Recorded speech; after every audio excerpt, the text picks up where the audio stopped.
돈을 벌기 위해 캄보디아를 찾았던 경북 예천 출신 대학생 박모 씨는 범죄단지에 감금돼 마약 투약과 고문 끝에 숨졌습니다.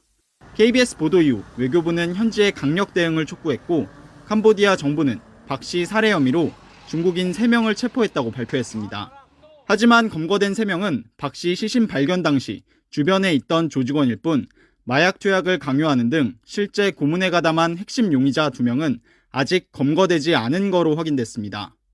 특히 핵심 용의자 가운데 영상을 촬영한 중국인 A씨, 알고 보니 2년 전 국내를 떠들썩하게 했던 강남 마약 음료 사건에도 돈을 벌기 위해 캄보디아를 찾았던 경북 예천 출신 대학생 박모 씨는 범죄단지에 감금돼 마약 투약과 고문 끝에 숨졌습니다.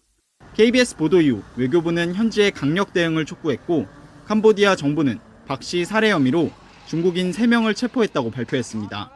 하지만 검거된 3명은 박 씨 시신 발견 당시 주변에 있던 조직원일 뿐 마약 투약을 강요하는 등 실제 고문에 가담한 핵심 용의자 2명은 아직 검거되지 않은 거로 확인됐습니다.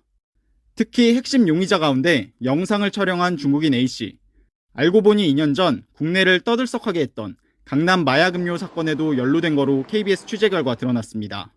지난 2023년 4월 서울 대치동 학원가에서 한 범죄 조직이 필로폰을 섞은 음료를 학생 10여 명에게 나눠준 마약 음료 사건. 음료에 섞은 필로폰을 캄보디아에서 들여와 국내로 공급하는 과정에 20대 박모 씨 고문 영상을 촬영한 중국인 A씨가 관여했다는 겁니다.